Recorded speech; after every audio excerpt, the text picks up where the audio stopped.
കേരളത്തെ ഞെട്ടിച്ച വെടിക്കെട്ട് ദുരന്തങ്ങൾ നിരവധിയാണ്. അതിൽ ഏറ്റവും അവസാനത്തേതാണ് തൃശൂരിൽ വെടിക്കെട്ട് പുരയിലുണ്ടായ ദുരന്തം.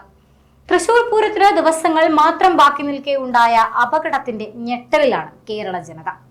തിരുവമ്പാടി ദേവസ്വം ബോർഡിനു വേണ്ടി വെടിക്കെട്ട് സാമഗ്രികൾ നിർമ്മിക്കുന്ന മുണ്ടത്തിക്കോടാണ് സ്ഫോടനം നടന്നത്.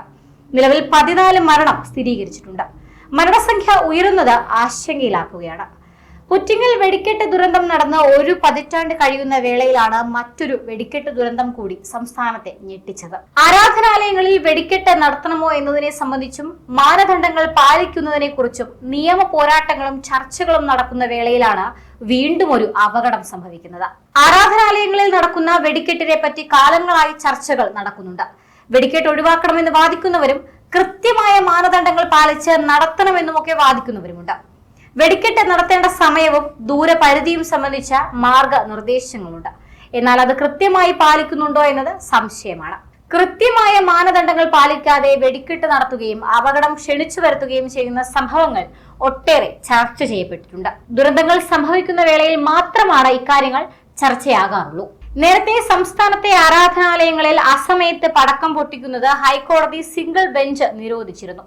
ഉത്തരവിനെതിരെ സർക്കാർ നൽകിയ ഹർജി പരിഗണിക്കുമ്പോൾ ഡിവിഷൻ ബെഞ്ച് സർക്കാരിനോട് ചോദ്യങ്ങളും ആരാഞ്ഞു. വെടിക്കെട്ടിന് സംസ്ഥാനത്ത് എന്തെങ്കിലും മാർഗരേഖയുണ്ടോ എന്നും ഹൈക്കോടതി ചോദിച്ചു. നിരോധനത്തെ സർക്കാർ എതിർക്കുന്നത് എന്തിനാണെന്നും കോടതി ചോദിച്ചു. രാത്രി 10-നും രാവിലെ 6-നും ഇടയിൽ വെടിക്കെട്ടിന് നിയന്ത്രണമുണ്ടെന്നും എന്നാൽ അത് ക്ഷേത്രോത്സവങ്ങൾക്ക് ബാധകമല്ലെന്നുമാണ് സർക്കാർ കോടതിയെ അറിയിച്ചത്. രാവിലെ 6-നും രാത്രി 10-നും ഇടയ്ക്ക് വെടിക്കെട്ടുകൾക്ക് നിയന്ത്രണമില്ല. എന്നാൽ അതിനുശേഷമുള്ള വെടിക്കെട്ടുകൾക്ക് നിയന്ത്രണം വേണം. പക്ഷേ ക്ഷേത്രോത്സവങ്ങളുടെ കാര്യത്തിൽ ഓരോന്നിനും പ്രത്യേക അപേക്ഷകൾ പരിഗണിച്ച സർക്കാരിന് തീരുമാനമെടുക്കാമെന്നുമാണ് ഹൈക്കോടതി അറിയിച്ചത്.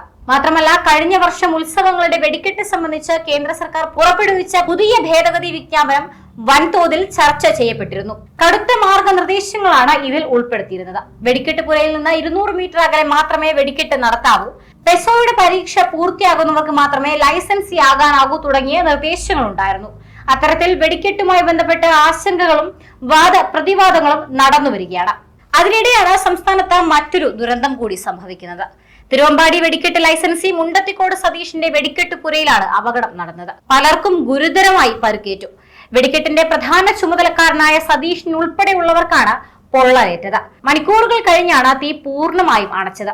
ചെറിയ വഴിയായതിനാൽ ഫയർഫോഴ്സ് സംഘത്തിന് സംഭവ സ്ഥലത്തെത്താൻ പ്രയാസം നേരിട്ടിരുന്നു. തുടർന്ന് സമീപത്തെ മതിൽ തകർത്താണ് ഫയർഫോഴ്സ് സംഘം സ്ഥലത്തെത്തിയത്. ശേഷം പരിക്കേറ്റവരെ മെഡിക്കൽ കോളേജ് ആശുപത്രിയിൽ പ്രവേശിപ്പിക്കുകയായിരുന്നു. അപകടം നടന്ന സമയത്ത് ഏകദേശം 30-നും 40-നും ഇടയിൽ ആളുകൾ സംഭവ സ്ഥലത്തുണ്ടായിരുന്നുവെന്നാണ് തൃശൂർ ജില്ലാ കളക്ടർ ശിഖ സുരേന്ദ്രൻ നൽകുന്ന വിവരം. പുറ്റിങ്ങൽ വെടിക്കെട്ട് ദുരന്തം കഴിഞ്ഞ് 10 വർഷം കഴിയുന്ന വേളയിലാണ് തൃശൂരിലെ അപകടം. 2016 ഏപ്രിൽ 10-ന് മത്സര കമ്പത്തിനിടയിലുണ്ടായ സ്ഫോടനത്തിൽ 110 പേർ മരിക്കുകയും 656 പേർക്ക് പരിക്കേൽക്കുകയും ചെയ്തിരുന്നു. ജില്ലാ ഭരണകൂടം വെടിക്കെട്ട് നിരോധിച്ചതായി അറിയിച്ചിട്ടും ക്ഷേത്ര കമ്മിറ്റിക്കാരും കമ്പക്കാരും ചേർന്ന് നിയമവിരുദ്ധമായി മത്സരം നടത്തിയെന്ന കേസും നടക്കുകയാണ്. ഇതിനു മുൻപ് ഒട്ടേറെ അപകടങ്ങൾ സംസ്ഥാനത്ത് നടന്നിട്ടുണ്ട്. പാലക്കാട് കല്ലേപ്പുള്ളി കാർത്യായനി ക്ഷേത്രത്തിലെ ഉത്സവത്തിനിടെ ഉണ്ടായ സ്ഫോടനത്തിൽ 26 പേരാണ് മരിച്ചത്. 1987 മാവേലിക്കര ചെട്ടിക്കുളങ്ങര കുംഭഭരണി ഉത്സവത്തിനിടെ ഉണ്ടായ സ്ഫോടനത്തിൽ 11 പേർ മരിച്ചു. 2016 മരട് കൊട്ടാരം ഭഗവതി ക്ഷേത്രത്തിലും വെടിക്കെട്ട് അപകടമുണ്ടായി. വെടിക്കെട്ടിനെ സംബന്ധിച്ച കർശനമായ നിർദ്ദേശങ്ങൾ നിലവിലുള്ള സാഹചര്യത്തിലാണ് ഇത്തരം അപകടങ്ങൾ സംഭവിക്കുന്നതെന്നതും ആശങ്കാവഹമാണ്. കേന്ദ്ര സർക്കാർ അടുത്തിടെ പുറത്തിറക്കിയ വിജ്ഞാപനത്തിലുള്ള കർശന നിയന്ത്രണങ്ങൾ ഇങ്ങനെയാണ്.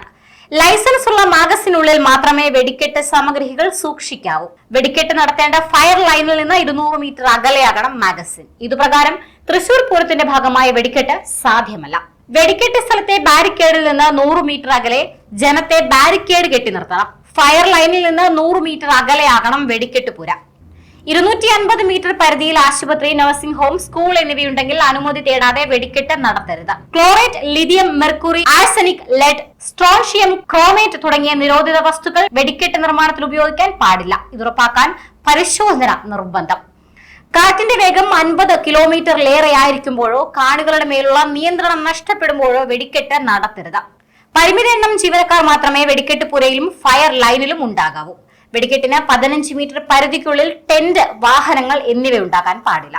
വെടിക്കെട്ടിന് ഉപയോഗിക്കുന്ന ഇരുമ്പ് കുഴലുകളുടെ പകുതി മണ്ണിന് താഴെയായിരിക്കണം. കുഴലുകൾ തമ്മിൽ 50 സെന്റിമീറ്റർ അകലം വേണം. വിവിധ വലുപ്പമുള്ള കുഴലുകൾ തമ്മിൽ 10 മീറ്റർ അകലം വേണം. കുഴലല്ലാതെ മറ്റ് ഇരുമ്പ്, സ്റ്റീൽ ഉപകരണങ്ങളോ ആയുധങ്ങളോ വെടിക്കെട്ട് സ്ഥലത്ത് പാടില്ല. എന്നാൽ രാഷ്ട്രീയ വ്യത്യാസമില്ലാതെ പൂരപ്രേമികളിൽ നിന്ന് വലിയ എതിർപ്പും വിജ്ഞാപനം നേരിടേണ്ടി വന്നു. വിജ്ഞാപനത്തിൽ പറയുന്ന നിയന്ത്രണങ്ങൾ പാലിച്ചാൽ പൂരത്തിന്റെ പൊലിമ നഷ്ടപ്പെടുമെന്നാണ് നിയമം പാലിക്കുന്നതിൽ മാതൃകയാകേണ്ട രാഷ്ട്രീയ നേതാക്കൾ അടക്കം പറയുന്നത്. പലപ്പോഴും വെടിക്കെട്ടിൽ അടക്കം പല നിയന്ത്രണങ്ങളും പാലിക്കാറുമില്ല. വെടിക്കെട്ട് ദുരന്തങ്ങൾ തടയാൻ നിയമങ്ങളുണ്ടെങ്കിലും പൂരപ്രേമികളുടെ എതിർപ്പ് കാരണം ഒന്നും നടപ്പാക്കാനാവാറില്ല എന്നതാണ് വസ്തുത.